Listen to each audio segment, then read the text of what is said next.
so that he doesn't wake up. Here's some of my undergraduates. So this is where, designing and this is human-powered artificial gravity. Actually, I'm on there with one of my students because I always need to test experiments out. We didn't fly off, we were happy. We did drop the chain a lot. It's hard to get the chain. But essentially, that's, kind of you can pedal your way. Maybe we pedal our way to Mars. OK, so I want to move on to talk a little bit about spacesuits. And you probably haven't seen these. This is from Apollo. This is what I call my Apollo bloopers. For the 1960s, it was really good design. But Jack Schmitt is having a heck of a time picking up his scientific instrument. As a matter of fact, he never picks it up. You're in a balloon. You're in a pressurized, immobile balloon. And you're working really hard. You are fighting the suit every task. You're wasting all your energy to fight against this big balloon. And again, it was fantastic for the 60s. It kept people alive. We call it the world's smallest spacecraft because it's a huge design challenge for us. You have to provide everything. Atmosphere, pressure, your oxygen, scrub your carbon dioxide. So it's like a little spacecraft right around the person.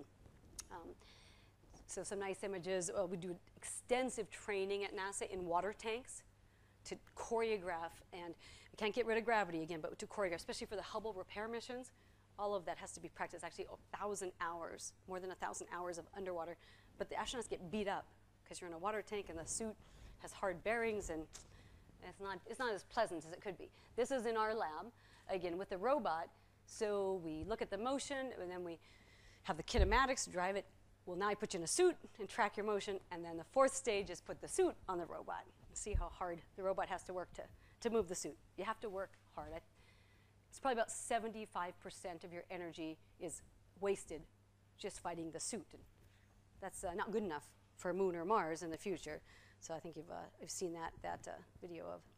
So world's smallest spacecraft. It's a low pressure environment, almost just under 30 kilopascals, one third of an atmosphere. The current suit, it's 140 kilos.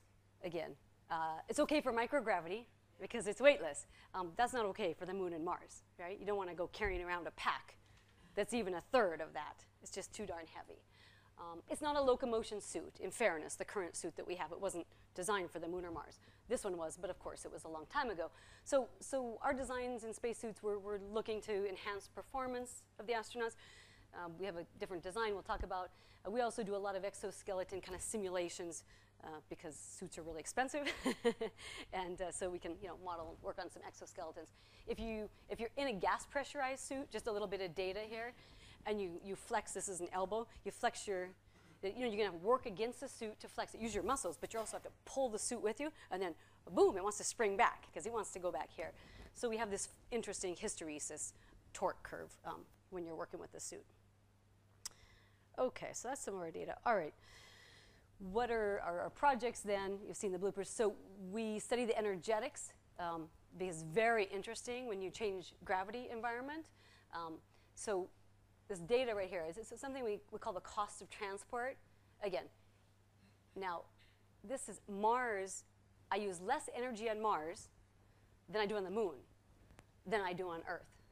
But that shouldn't make sense because the Moon is the lowest gravity.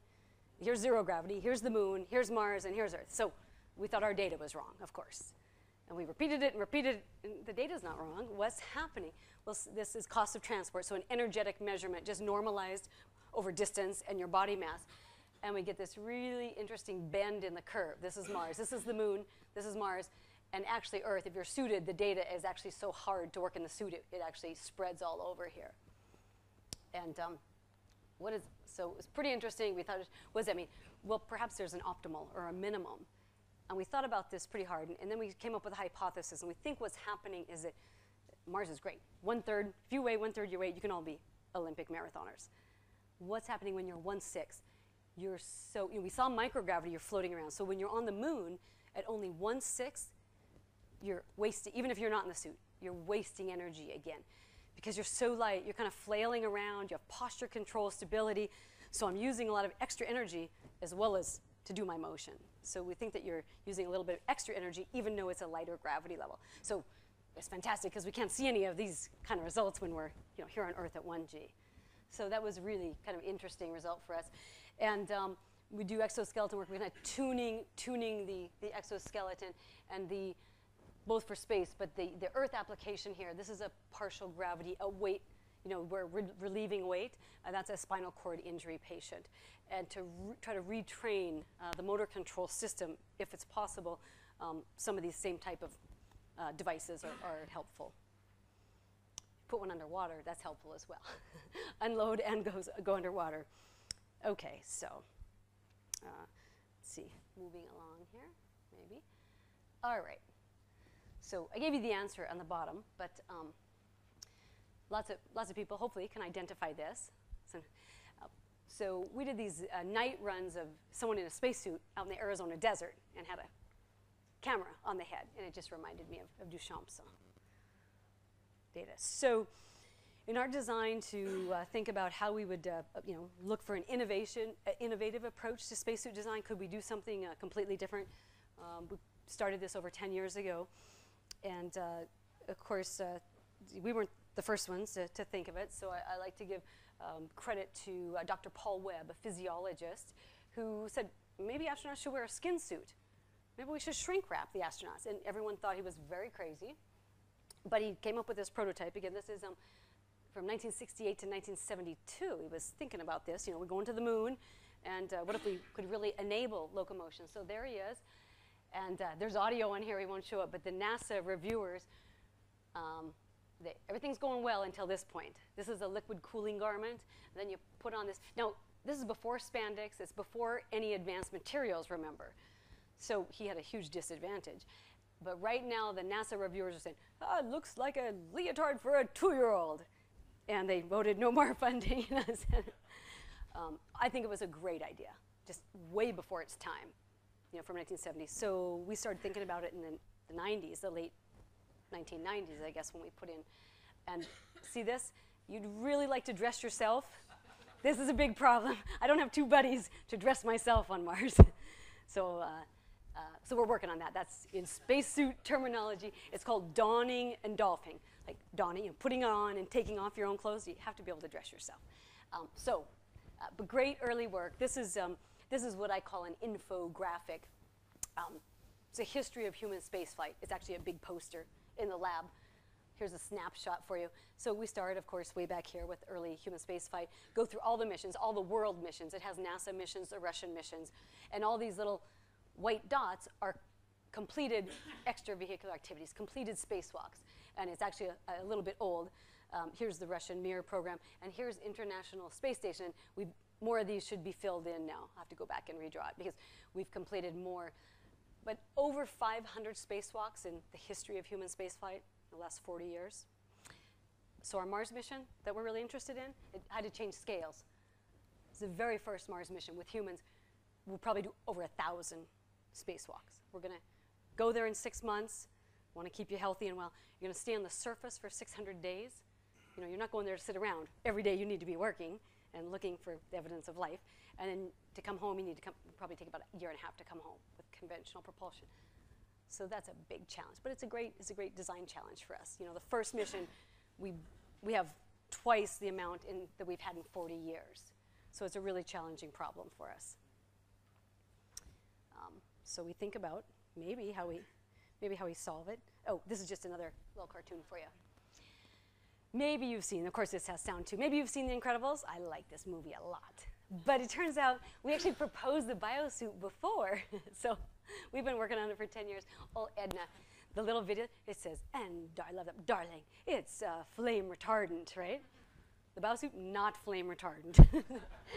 It's polymers, and we have to put some Nomax covering or something on it because right now ours is not a flame retardant. So some sketches, and then this is actually a video I'm going to show you. But this is old work. Here's Paul Webb's space activity suit, he called it. But there's been a lot of creative, innovative thoughts to space. So you've just never seen them to fly. They're not flight suits, but the research and development and some of the interesting thoughts, they're on the drawing board. So I put together a video to use in lectures. Okay, so getting past the cartoon I want to give credit. Actually, Guy's here, but we have design, as engineers from MIT, we have design partners. users, you know, astronauts who are users. They've been there, they've done that. Well, of course, Buzz has been to the moon. The rest have been in microgravity. So, you know, if we design this system, how are they going to use it? We spent a lot of time. And then Italian, you know, international cooperations to Guy's colleagues at Dainese are designers, and they actually fabricate our mock-ups and some materials expertise. So the biosuit system is what we came up with, and you might know a little bit about it. We call it mechanical counterpressure. So rather than being in a pressurized balloon, I'm squeezing you. I have to apply 1/3 of an atmosphere right directly to your skin. So 1/3 of an atmosphere to keep you alive. So it's the pressure layer. It's the pressure layer of the suit to keep you alive. We're really inspired by a lot of nature and biodesign.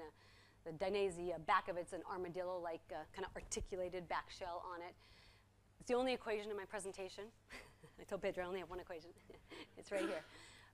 It's a custom suit, so you get a laser scan, and you know this is the design goal. I'm trying to minimize to 0. I call that delta work up here.